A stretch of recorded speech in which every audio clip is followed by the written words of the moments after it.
We've all been there. You're in an important video call or seconds away from a win in an online game, and everything just stops. The screen freezes, voices get choppy, and you're suddenly disconnected from the moment. Your first instinct is to run a speed test, but the results come back showing that you have a fast, high-speed connection. It feels like a contradiction. A high-speed result only measures how much data your line can handle, not how reliably those tiny pieces of data are actually arriving at your device. To understand why, we have to look at how the internet actually moves information. It doesn't send your data in one big block. Instead, it breaks everything down into thousands of tiny individual pieces called packets. Think of your connection as a digital highway. Bandwidth is the total capacity, how many glowing orbs travel down the road at once. Latency measures the travel time for a single trip, how long one packet takes to arrive. Bandwidth covers the volume, and latency covers the travel time. But there is a third measurement that determines if your live connection stays stable. This measurement is called jitter.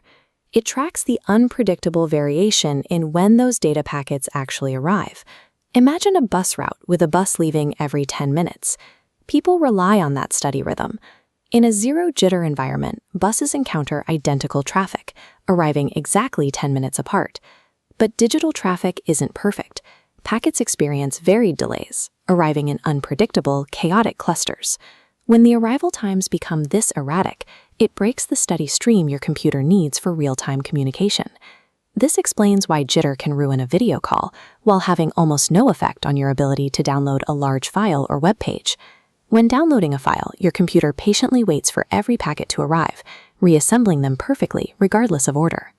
But live streaming has a strict timeline. If a packet is delayed, the computer can't wait. A jagged gap appears, and late pieces are discarded.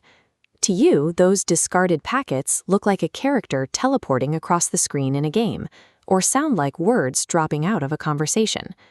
Because live data needs to be immediate, a packet that arrives too late is just as useless as a packet that never arrived at all.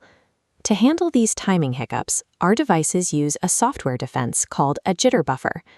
The buffer acts like a digital waiting room, intentionally delaying incoming data a fraction of a second to release packets in a steady, evenly spaced line. But if the buffer holds packets too long, it creates an unnatural delay, causing awkward conversational overlaps. If the network jitter becomes so severe that the waiting room fills up entirely, the buffer overflows, and the connection fails. While software can mask minor timing issues, a connection that fluctuates too much will eventually overwhelm these digital defenses. Jitter is measured in milliseconds, and knowing your specific number can help you identify why your connection feels unstable. On a speed test like this one, anything under 15 milliseconds is ideal. Once you get over 30 milliseconds, the warning zone shown here, you'll start to notice real problems with your video calls or games. Usually, high jitter is caused by network congestion.